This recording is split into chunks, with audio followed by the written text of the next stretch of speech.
Bukti tadi pemutaran CCTV kita semua sama-sama melihat dengan jelas. Pertama, yaitu terdakwa Ferdy Sambo tidak memakai sarung tangan. Dan keterangan Richard Eliezer yang mengatakan bahwa Pak Sambo dari rumah Saguling sudah memakai sarung tangan, sudah jelas itu keterangan tidak benar atau bohong. Ya, Romel juga dalam keterangannya menyatakan bahwa Pak Sambo turun dari mobil di rumah Duren 3 memakai sarung tangan. Tadi sama-sama kita lihat dengan jelas Pak Sambo tidak memakai sarung tangan. Bahwa keterangan memakai sarung tangan itu terbantahkan semuanya.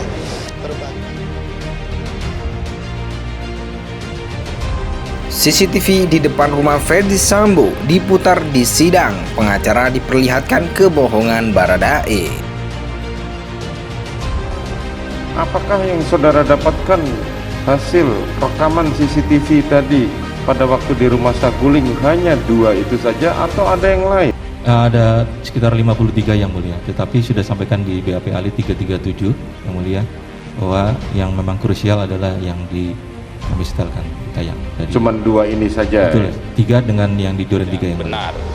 Jadi apa yang muncul di CCTV ini mengkonfirmasi banyak hal dan membuat persoalan ini menjadi lebih jernih. Karena itulah sejak awal kami mengajak dan berharap kita betul-betul menyimak fakta persidangan.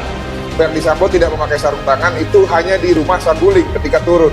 Nah, ketika di Duren 3, ya, ketika di Jalan Duren 3 dan turun dari mobil, itu belum terkonfirmasi dia tidak menggunakan sarung tangan. Saya berani jamin, ya, kalau menurut penglihatan saya di bagian sisi sebelah kanan beliau menggunakan. Walaupun ini debatable ya, tapi yang pasti ya dari keterangan Richard Eliezer dan Azan Romer bahwa di dalam rumah yang bersangkutan memakai sarung tangan.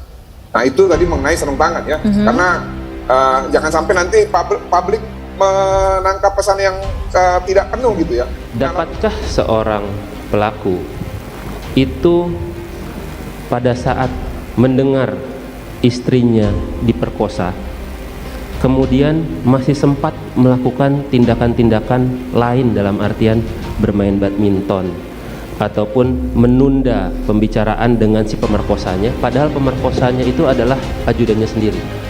Dalam pembunuhan tidak berencana, biasanya pembunuhan merupakan reaksi seketika. Jadi tidak ada jeda waktu lagi. Menyaksikan istrinya diperkosa, dia lakukan tindakan misalnya penembakan terhadap pelaku. Jadi harus tidak ada jeda waktu untuk berpikir, untuk melakukan tindakan-tindakan lain. Artinya saudara menilai bahwa itu sudah pasti berencana? Pasti berencana. Sidang perkara pembunuhan berencana Brigadir Nofriansah Yosua Huta Barat alias Brigadir J di Pengadilan Negeri Jakarta Selatan Selasa 20 Desember 2022 menampilkan rekaman CCTV krusial dalam kasus tersebut. Rekaman itu diputar oleh saksi ahli digital forensik Heri Priyanto saat memberi kesaksian atas terdakwa Ferdy Sambo, Putri Cenderawati, Baradae, Ricky Rizal, dan Kuat Ma'ruf. Adapun rekaman CCTV krusial itu diantaranya adalah rekaman dari CCTV yang berada di Gapura Pos Satpam Komplek Polri Duren 3 Jakarta Selatan. Dalam bagian di rumah dinas itu, Ferdy Sambo terlihat datang menggunakan mobil berwarna hitam. Di sana Ferdy Sambo terlihat tidak menggunakan sarung tangan warna hitam setelah turun dari mobil dan didampingi ajudannya bernama Azan Romer. Saya akan coba frame per frame, kata Heri. Momen itu terjadi pukul 17.10.30 waktu Indonesia Barat tanggal 8 Juli 2022. Sesaat sebelum Sambo turun pukul 17.10.12 waktu Indonesia Barat, terlihat dalam Brigadir Yosua yang mengenakan kaos putih melintas di area taman rumah dinas Duren 3. Di tangan kanannya, Sambo tampak benda seperti memegang sebuah senjata. Pengacara Ferdy Sambo, Arman Hanis, menuturkan jika rekaman CCTV tersebut menjadi bukti jika kliennya tak menggunakan sarung tangan warna hitam. Ferdy Sambo tidak memakai sarung tangan. Keterangan Richard Eliezer kalau Pak Sambo dari rumah Saguling sudah memakai sarung tangan. Sudah jelas itu keterangan tidak benar atau bohong ya, kata Arman Hanis kepada wartawan. Arman menuturkan dalam rekaman CCTV yang ditampilkan Heri jelas-jelas Sambo tidak memakai sarung tangan. Oleh sebab itu keterangan Richard sudah terbantahkan. Tadi sama-sama kita lihat dengan jelas Pak Sambo tidak memakai sarung tangan. Bahwa keterangan memakai sarung tangan itu terbantahkan semua dengan pemutaran CCTV, ungkap Arman. Sebelumnya, Barada Richard Eliezer alias Baradae sempat berdebat dengan kuasa hukum Kuat Ma'ruf dalam persidangan di PN Jakarta Selatan pada Rabu 30 November 2022. Sidang perkara pembunuhan berencana Brigadir Nofriansah Yosua Huta Barat alias Brigadir J di Pengadilan Negeri Jakarta Selatan Selasa 20 Desember 2022 menampilkan rekaman CCTV krusial dalam kasus tersebut. Rekaman itu diputar oleh saksi ahli digital forensik Hedi Prijanto saat memberi kesaksian atas terdakwa Ferdi Sambo, Putri Cenderawati, Baradae, Ricky Rizal, dan Kuat Ma'ruf. Adapun rekaman CCTV krusial itu diantaranya adalah rekaman dari CCTV yang berada di Gapura Pos Satpam Komplek Polri Duren 3, Jakarta Selatan. Dalam bagian di rumah dinas itu, Ferdi Sambo terlihat datang menggunakan mobil berwarna hitam.